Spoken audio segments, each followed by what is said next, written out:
Hi అండి. అందరికీ నమస్కారం. ముందుగా మన ఛానల్ కుటుంబ సభ్యులందరికీ వసంత పంచమి శుభాకాంక్షలండి. వసంత పంచమి రోజున పూజ ఎలా చేయాలి?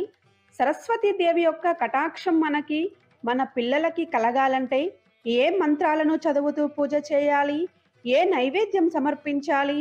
అలాగే వసంత పంచమి రోజున పాటించాల్సిన నియమాలేంటో ఇప్పుడు మనం వివరంగా తెలుసుకుందాం. ఫ్రెండ్స్, మీరు మన ఛానల్ని కొత్తగా చూస్తున్నట్లయితే మన ఛానల్ని సబ్స్క్రైబ్ చేసి పక్కనే ఉన్న బెల్ ఐకాన్ని క్లిక్ చేయండి. నేను చేసే ప్రతి వీడియో మీకు నోటిఫికేషన్ రూపంలో ముందుగానే వస్తుంది. మాఘ మాసంలో వచ్చే శుక్లపక్ష పంచమి రోజున సరస్వతీదేవి జన్మించినది కావున ఈ రోజున సరస్వతీదేవి పుట్టినరోజును జరుపుకుంటారు. అందుకే మాఘశుద్ధ పంచమిని వసంత పంచమి అని అంటారండి. అలాగే శ్రీ పంచమి, మదన పంచమి అనే పేర్లతో పిలుస్తారు.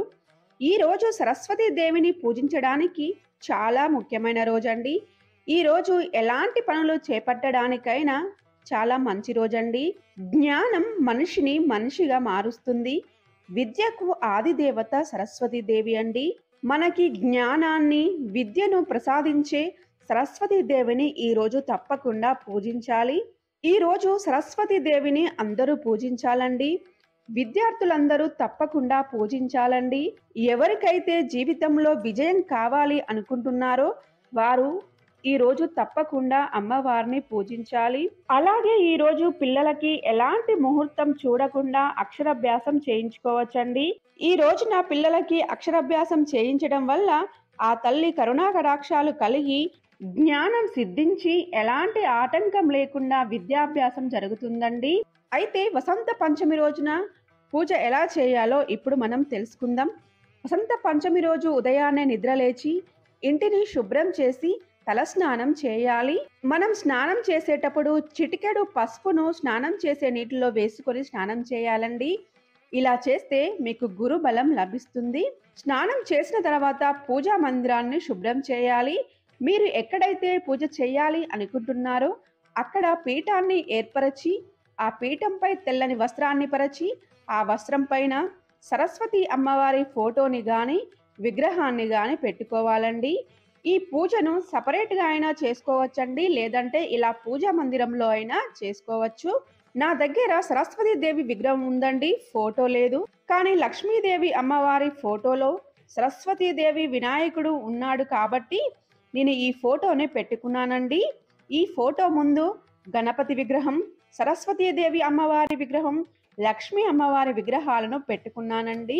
తర్వాత అమ్మవారి ఫోటోకి విగ్రహాలకి గంధం కుంకుమ బొట్లు పెట్టి పువ్వులతో అలంకరిస్తున్నాను. పూజ చేసేవారు తెల్లని వస్త్రాలను ధరించి పూజ చేయాలండి. వసంత పంచమి రోజున మినప్పిండి ప్రమిదలలో దీపారాధన చేస్తే చాలా మంచిదండి. దీపాలను మాత్రం ఆవు నేతితో వెలిగించాలండి. తర్వాత అమ్మవారి ఫోటోని, విగ్రహాన్ని, గణపతి విగ్రహాన్ని, దీపారాధన ప్రమిదలను పువ్వులతో అలంకరించిన తర్వాత దీపారాధన చేయాలండి. అమృతం కోసం దేవదానవులు పాలకడలని చిలుకుతుండగా శ్రీ మహాలక్ష్మీదేవి ఈ రోజునే ఆవిర్భవించిందని పురాణాలలో తెలియజేశారండి. కాబట్టి దీనిని మదన పంచమిగా పిలుస్తారు. పూజలో మీ పిల్లల పుస్తకాలను కూడా పెట్టుకొని పూజ చేయాలండి. ఇలా చేయడం వల్ల మీ పిల్లలు విద్యలో ముందుంటారండి. దీపారాధన చేసిన తర్వాత దీపాలకి గంధం కుంకుమ బొట్లు పెట్టి దీపలక్ష్మి నమస్తుతే అని నమస్కారం చేసుకోవాలండి.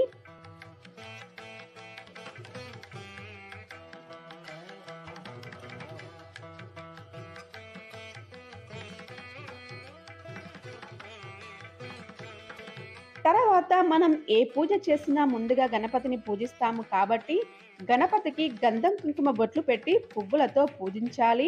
తర్వాత గణపతికి బెల్లం ముక్కను నైవేద్యంగా పెట్టి దీపాన్ని చూపించాలి, ధూపం వేయాలండి. తర్వాత సరస్వతీదేవిని పూజించాలి. సరస్వతీదేవిని పూజించేటప్పుడు మీకు పిల్లలు ఉన్నట్లయితే పిల్లలతో పూజ చేయించాలండి. వారు మరీ చిన్నవారైతే మన పక్కన కూర్చోబెట్టుకొని మనం పూజ చేయాలండి. సరస్వతీదేవి పూజ గురించి వారికి వివరిస్తూ మనం పూజ చేయాలి. సరస్వతీదేవి అష్టోత్తరం చదువుతూ తెల్లని పువ్వులతో గాని అక్షంతలతో గాని అమ్మవారిని పూజించాలి. ఈ రోజు తప్పకుండా సరస్వతీదేవి కవచాన్ని చదువుకోవాలండి. మాటలు చక్కగా రాని వారికి మాటలు చక్కగా రావడానికి, వాక్చాతుర్యం పెరగడానికి సరస్వతీదేవి కవచం చదవడం వల్ల మంచి ఫలితాలు కలుగుతాయండి. ఇవి ఏమి చదవలేము అనుకునేవారు ఈ కింది మంత్రాలతో ఏదో ఒక మంత్రాన్ని 21 సార్లు చదువుతూ సరస్వతి దేవిని పూజించాలి. అందులో మొదటి మంత్రం ఏమిటంటే సరస్వతి నమస్తుభ్యం వరదే కామరూపిణి విద్యారంభం కరిష్యామి సిద్ధుర్భవత్ మే సదా. రెండవ మంత్రం వచ్చేసి ఓం సరస్వతే నమః. పైన ఉన్న మంత్రాలలో ఏదో ఒక మంత్రాన్ని 21 సార్లు చదువుకొని అమ్మవారికి ప్రసాదాన్ని నైవేద్యంగా సమర్పించాలి. అమ్మవారికి ఇష్టమైన నైవేద్యాలు ఏమిటంటే నూకలు లేకుండా బియ్యంతో చేసిన క్షీరాన్నం, తెల్ల నువ్వులతో చేసిన ఉండలు, ఆవు పాలు, నెయ్యి, వెన్న, పెరుగు, వరిపేలాలు, రేగుపండ్లు, ఇందులో ఏవైనా మీ శక్తి కొలది అమ్మవారికి సమర్పించాలి. అలానే మీకు శక్తి ఉంటే ఏదైనా తెల్లని వస్త్రాన్ని కూడా అమ్మవారికి సమర్పించాలి. మీ ఇంట్లో ఉన్న పురాణాలు, ఆధ్యాత్మిక గ్రంథాలు, మీ పిల్లల పుస్తకాలను అమ్మవారితో పాటుగా వాటిని కూడా పూజించాలి. దయచేసి పిల్లల కొత్త పుస్తకాలను మాత్రమే ఉంచి పూజ చేయండి. పాత పుస్తకాలు పూజకి వాడవద్దు. ఈ విధంగా పూజ చేస్తే మీకు తప్పకుండా ఆ సరస్వతి దేవి అనుగ్రహం కలుగుతుంది.